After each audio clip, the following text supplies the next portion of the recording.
Pode ir. Bom, Naima, antes de mais nada, eu acho que é um prazer muito grande poder colaborar, né, com o seu trabalho. Eu acho que num curso tão bacana que vocês estão fazendo, que na realidade é uma nova forma de encarar a educação, né, de pensar o processo educacional. Então é muito bacana e fico muito feliz porque a minha área de atuação é a literatura para crianças e jovens, né? A gente nem fala muito literatura infanto-juvenil, né? Que a gente tem que pensar hoje a infância e a adolescência como segmentos diferentes, como públicos diferentes. E o que eu achei surpreendente é você trazer para mim, para eu falar algumas coisas aí sobre os Três Porquinhos, né? Então, por exemplo, por que essa história? Eu acho que inconscientemente talvez vocês tenham ido assim, no cerne da questão. Então eu gostaria de conversar com você um pouco sobre os Três Porquinhos, né? Então, lógico, você já me mostrou alguns textos, algumas situações que você já coletou de opiniões sobre o texto. E elas são perfeitas, eu concordo com todas. Quer dizer, por que essa história também faz tanto sucesso, né? Porque todas essas histórias, vamos pensar, e principalmente essa, assim como outras, né, as fábulas, os contos de fada, os contos maravilhosos, eles são coletados de uma cultura popular, né? Então é muito bacana. Lógico que você pode produzir, você pode escrever um conto desse, mas o que eu acho muito bacana é o seguinte: tudo isso circulou no meio popular, numa cultura popular. Então o resgate de tudo isso, em primeiro lugar, é muito importante. Uma outra situação, Os Três Porquinhos. Ele traz um conteúdo extremamente moralizante, né? Não sei se moralizante ou talvez exemplar. Moralizante é o que nós fazemos hoje, não é? Com politicamente correto e tudo mais. Aqui é exemplar, quer dizer, você tem três. Então aí já dá para a gente começar uma análise. Todas essas histórias que vêm da cultura popular, elas têm números fixos. Você pode ver, por exemplo, Cinderela, que não tem a ver com os Três Porquinhos, ou tem. Você pode ver, tem o 3. Então você experimenta o sapatinho em uma, experimenta em outra, na terceira que dá, né? Só para fazer uma associação aqui com os Três Porquinhos. Os Três Porquinhos, você tem a preguiça total, né, do primeiro. Então o lobo chega, o lobo representa o perigo, um perigo que pode estar em qualquer lugar, mas ele é personificado nesse lobo, como a força, como a experiência. Tudo bem. Chegou, ele derruba a primeira casa, com muita facilidade. A segunda casa, com certa facilidade. E a terceira ele não derruba. Por que ele não derruba a terceira? Porque a terceira é fruto do trabalho. Então esse conto, ele valoriza o trabalho, ele valoriza essa situação de você se dedicar e pensar no seu futuro. Você pode ver no começo da história, existe a mãe, existe todo um conteúdo aqui que você vai reunir família em torno de um fazer. E o fazer que significa trabalho, né?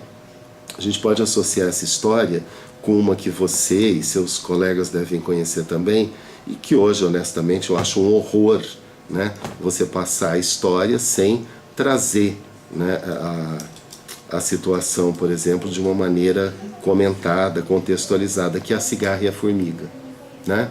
Quer dizer, ela é produzida numa época em que as pessoas precisavam trabalhar no sentido do operariado mesmo, né? Então a cigarra, ela canta, então ela precisa sofrer uma punição, como esses porquinhos, né? Quer dizer, não se fala nada das outras aptidões que eles podiam ter.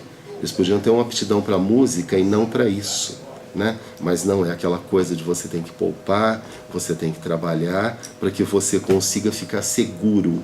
É a situação da segurança. A mesma coisa que a formiga da Cigarra e Formiga, né? Que é perverso aquilo de depois ela chegar e falar: olha, você já cantou, agora dança. Não. Será que é assim no mundo de hoje, né? Então acho que são histórias extremamente importantes para a gente repensar o universo do trabalho. O que é o trabalho? O que é a segurança das pessoas? O que é você viver em família? Você pode ver que sempre tem uma voz de autoridade, no caso aqui a mãe, não é? Então a mãe prepara o lanche, então é bem a figura materna e lança esses porquinhos para a vida. Você já viu isso também numa outra situação bíblica, né? Então você tem o filho pródigo, você tem a questão da identidade. Então, quer dizer, são histórias. Eu tinha uma professora que falava assim: não existe nada de novo sob o sol, né? E se você pensar, é muito interessante. Você pode pensar assim também: nenhum texto nasce de uma inocente solitude. Isso também é muito bonito.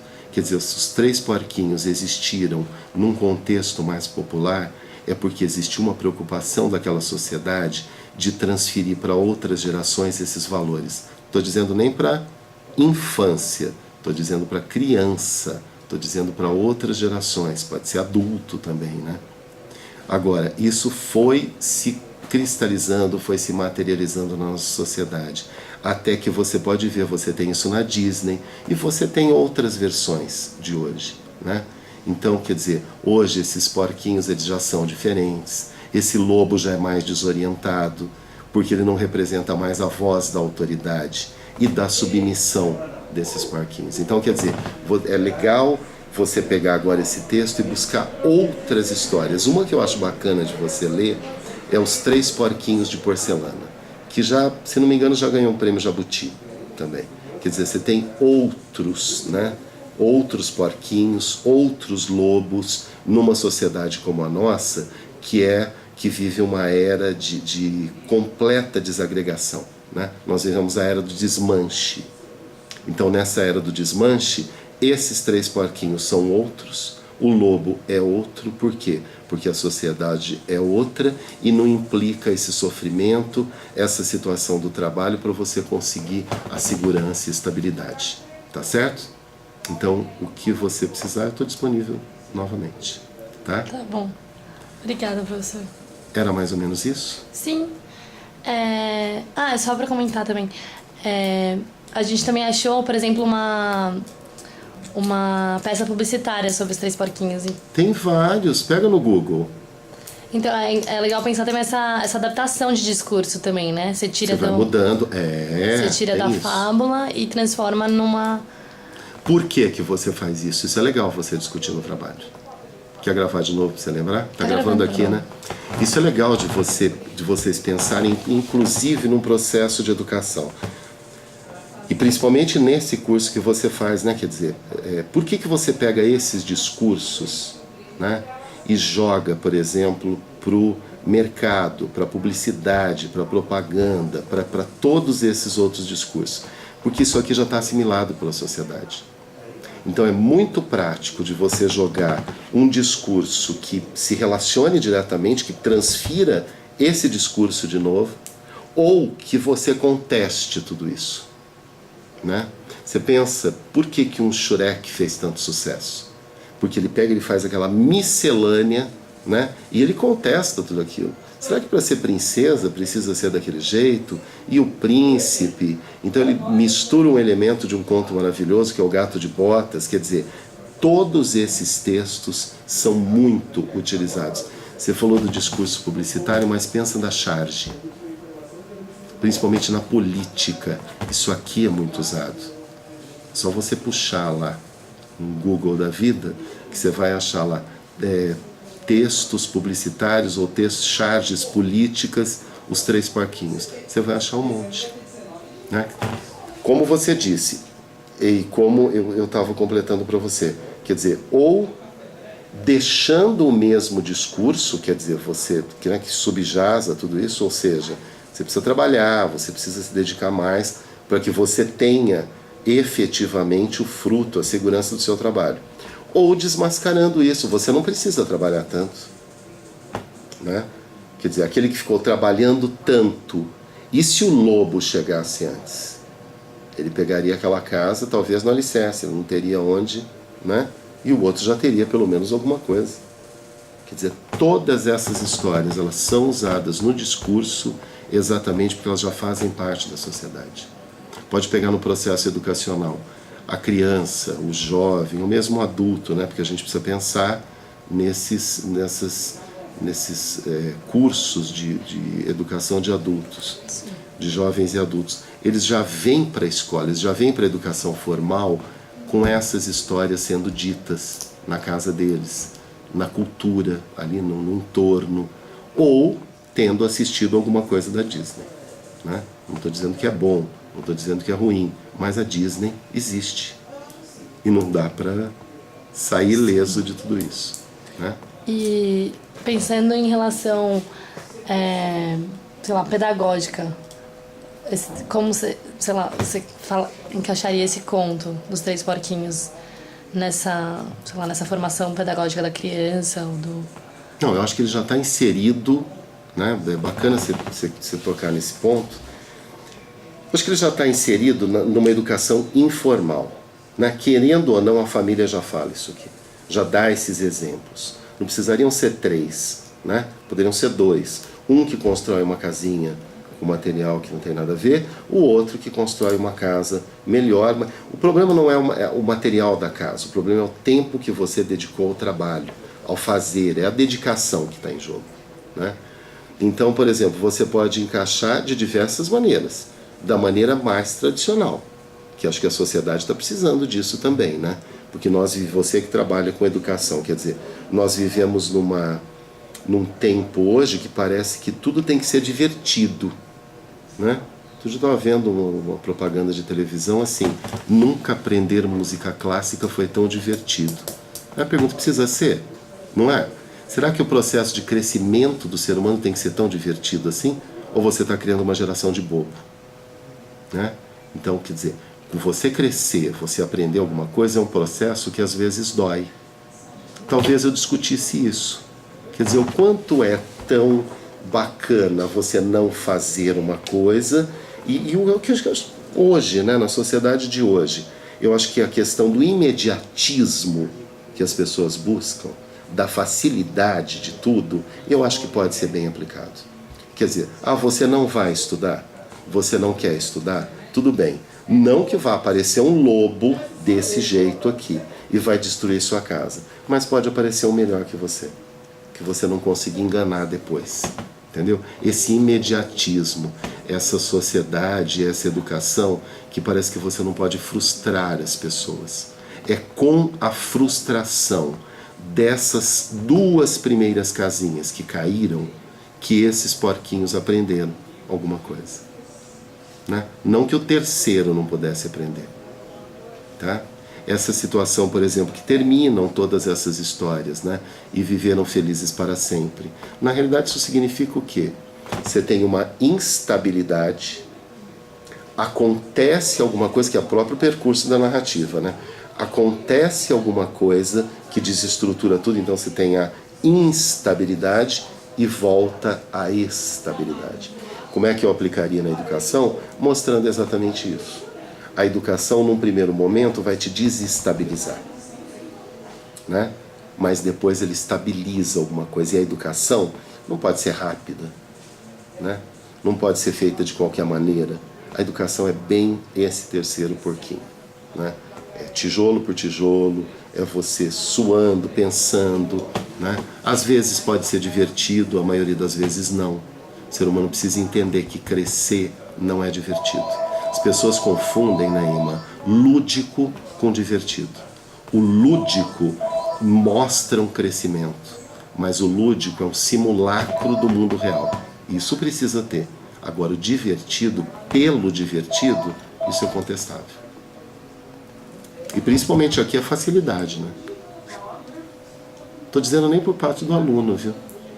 Estou dizendo que talvez hoje os 2 primeiros porquinhos sejam os pais dos alunos, que querem que a escola facilite. Entendeu? Sim, bacana essa... Outra coisa que eu fiquei pensando também, professor, é... Por exemplo, a primeira versão, né, teoricamente a versão original do conto, ela é muito mais... Os 2 primeiros porquinhos, eles são engolidos pelo lobo. Isso. E o terceiro porquinho, ele engole o lobo, né? Então, é uma coisa desse...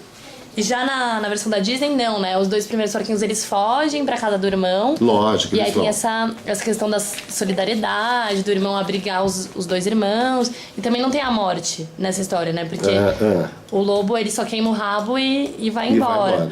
Mas também, não só nos Três Porquinhos, né? Eu acho que todos os outros contos, a Cinderela... Tem muitos que tem.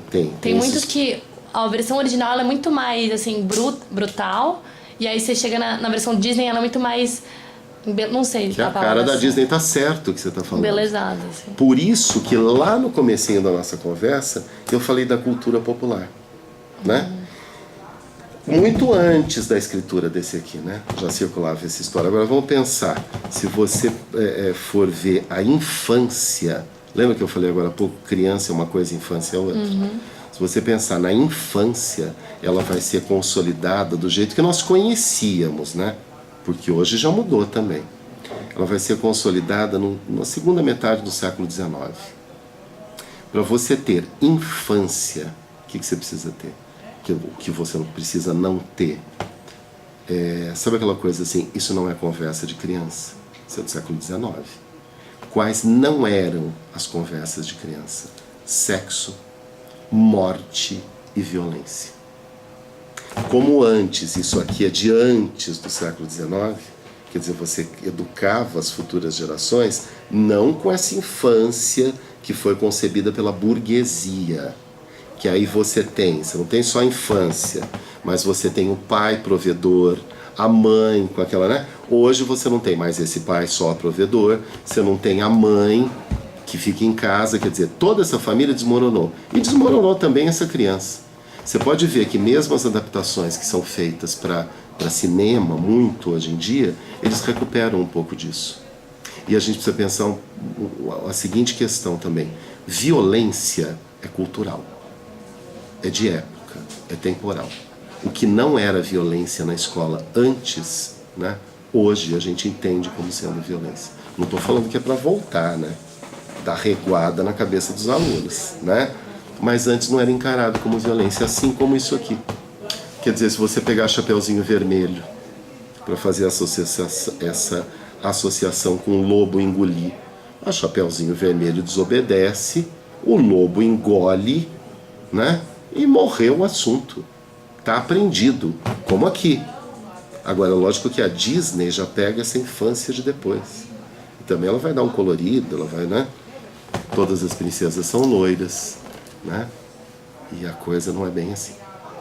Outra coisa também que eu fiquei pensando, professor, eu tava lendo um livro que o nome do livro é Sobre Contos de Fadas.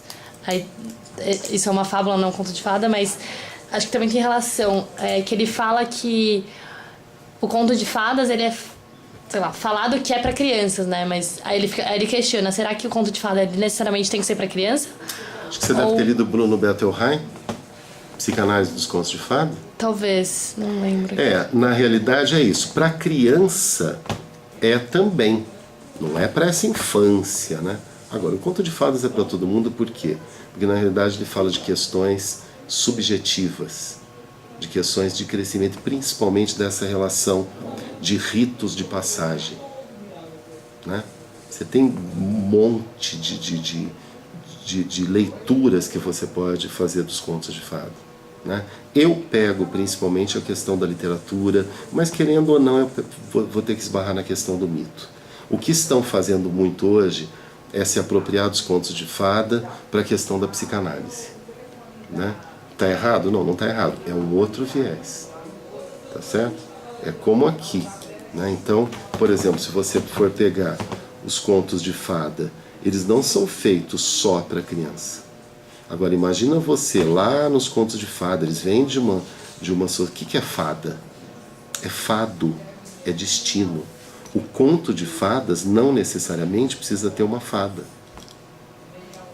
É fado, é destino. Eles vão falar do seu destino como ser humano. Pega João e o pé de feijão, tá? Lógico que você tem elementos da natureza que vão desestabilizar e vão trazer estabilidade de novo, como aqui, né? Esse está muito mais próximo de uma fábula do que de um conto de fada, né? Não sei se eu respondi o que você perguntou. Não, sim. Com certeza. Acho que é isso, professor. Muito obrigada. Deu.